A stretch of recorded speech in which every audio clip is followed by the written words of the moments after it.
Malar's kitchen பார்க்கும் உங்கள் அனைவருக்கும் என்னுடைய அன்பான வணக்கம். இன்றைக்கி வந்து கார்லிக் சிக்கன் எப்படி செய்யுது அப்படின்னு தான் இந்த வீடியோவில் போய் பார்க்க போகிறோம். இது வந்து ரைஸ், சப்பாத்தி, பூரி இது எல்லாத்துக்குமே ரொம்ப சூப்பரான ஒரு சைட் டிஷ். ஸோ வாங்க இதை எப்படி செய்யுதுன்னு நம்ம பார்க்கலாம். கார்லிக் சிக்கன் பண்ணுறதுக்கு முதல்ல வந்து நம்ம வெங்காயம் தக்காளியை வதக்கி அரைச்சிக்க போகிறோம். 2 டேபிள் ஸ்பூன் அளவுக்கு எண்ணெய் சேர்க்குறேன். இதில் 1 டீஸ்பூன் சோம்பு சேர்க்குறேன். அதுக்கப்புறமா கட் பண்ணி வச்சுருக்க 3 பெரிய வெங்காயத்தை சேர்க்குறேன். இது கூடவே வந்து 2 சின்ன துண்டு இஞ்சி சேர்க்குறேன். அப்புறமா காரத்துக்கு 2 பச்சை மிளகாய். இது கூடவே பூண்டு பல் வந்து 30 சேர்க்குறேன். அப்புறம் லேசாக உப்பு சேர்த்துட்டு வெங்காயத்தை வந்து கண்ணாடி பதம் வர வரைக்கும் மிதமான தீயில வச்சு நல்லா வதக்கிக்கலாம்.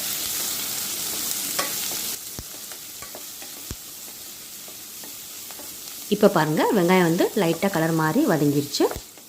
அதுக்கப்புறமா இதில் வந்து 2 பெரிய சைஸ் அளவுக்கு தக்காளி கட் பண்ணி வச்சுருக்கேன். இதையே சேர்த்துக்கலாம். இது கூட வாசனைக்கு வந்து கொஞ்சமாக கருவேப்பிலை இலைகள் சேர்த்துக்கலாம். சேர்த்துட்டு தக்காளி வந்து நல்லா சாஃப்டாக வர்ற வரைக்கும் இதை வதக்கிக்கலாம்.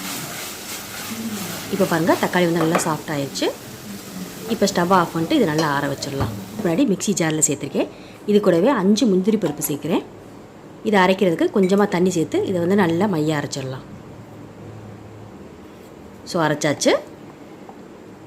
இப்போ இது இருக்கட்டும். அதுக்கப்புறமா கடாயில் 5 டேபிள் ஸ்பூன் அளவுக்கு எண்ணெய் சேர்த்துக்கலாம். எண்ணெய் சூடான பின்னாடி 2 ஏலக்காய், 4 லவங்கம், சின்ன துண்டு பட்டை சேர்த்துட்டு நம்ம வதக்கி அரைச்சி வச்சுருக்க வெங்காய தக்காளி விழுததில் சேர்த்துடலாம். இது கூடவே கொஞ்சமாக தண்ணி சேர்த்து இதை வந்து ஒரு 2 நிமிஷம் நல்லா வதக்கிக்கலாம். அதோடைய பச்சை வாசனைலாம் போகிற வரைக்கும் இதை வதக்கிக்கலாம்.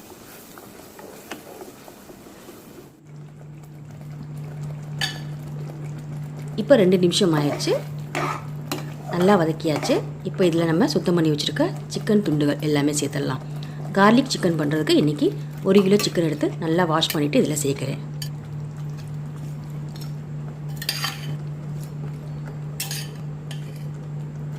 சேர்த்தாச்சு.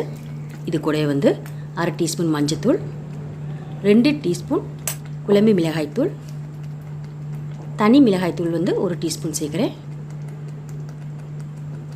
அப்புறமா 1/2 டீஸ்பூன் சீரகத்தூள், 1 டீஸ்பூன் தனியாத்தூள், கடைசியாக வந்து 1/2 டீஸ்பூன் கரம் மசாலா தூள். இது எல்லாத்தையும் சேர்த்துட்டு இந்த வெங்காய தக்காளி விழுது கூட சிக்கனை நல்லா மிக்ஸ் பண்ணிக்கலாம்.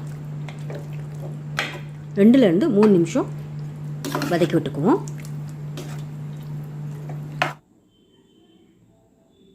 வதக்கியாச்சு. இப்போ வந்து நம்ம சிக்கனை வேக வச்சிடலாம். மெஷர்மெண்ட் கப்பில் 1 கப் அளவுக்கு தண்ணி சேர்க்குறேன். இப்போ தேவையான அளவு உப்பு சேர்த்துட்டு எல்லாத்தையும் நல்லா மிக்ஸ் பண்ணிடலாம். மிக்ஸ் பண்ணியாச்சு. இப்போ இதை மூடி வச்சு 15லேருந்து 20 நிமிஷம் நல்லா வேக வச்சிடலாம். இப்போ பாருங்கள், 20 நிமிஷம் ஆயிடுச்சு. கார்லிக் சிக்கன் ரெசிபி சூப்பராக ரெடி ஆயிடுச்சு. எண்ணெயெல்லாம் நல்லா தெளிஞ்சு ஓரங்களில் வர ஆரம்பிச்சிருச்சு. சிக்கனும் வந்து ரொம்ப சாஃப்டாக சூப்பராக வெந்துருச்சு. இவ்வளோ தாங்க, ரொம்ப ரொம்ப சூப்பரான கார்லிக் சிக்கன் ரெசிபி ரெடி ஆயிடுச்சு. இது வந்து ரைஸ்க்கு ரொம்ப நல்லாயிருக்கும். அப்புறம் சப்பாத்தி, பூரி, தோசை, இட்லி எல்லாத்துக்கும் ரொம்ப சூப்பராக இருக்கும். கடைசியாக வந்து கொத்தமல்லி இலைகளை மேலே சேர்த்துட்டு நம்ம ஸ்டவ் ஆஃப் பண்ணிடலாம். வீடியோ உங்களுக்கு பிடிச்சிருந்துச்சுன்னா லைக் பண்ணுங்கள், ஷேர் பண்ணுங்கள். அப்புறம் இது வரைக்கும் நீங்கள் மலர்ஸ் கிச்சனுக்கு சப்ஸ்கிரைப் பண்ணலன்னா மறந்துடாமல் சப்ஸ்கிரைப் பண்ணிடுங்க. கூடவே பக்கத்தில் இருக்க பெல் பட்டனை ப்ரெஸ் பண்ணிடுங்க. அப்போ தான் நான் போடக்கூடிய வீடியோஸ் எல்லாமே நீங்கள் உடனுக்குடன் பார்க்கலாம். மீண்டும் பார்க்கலாம். நன்றி, வணக்கம்.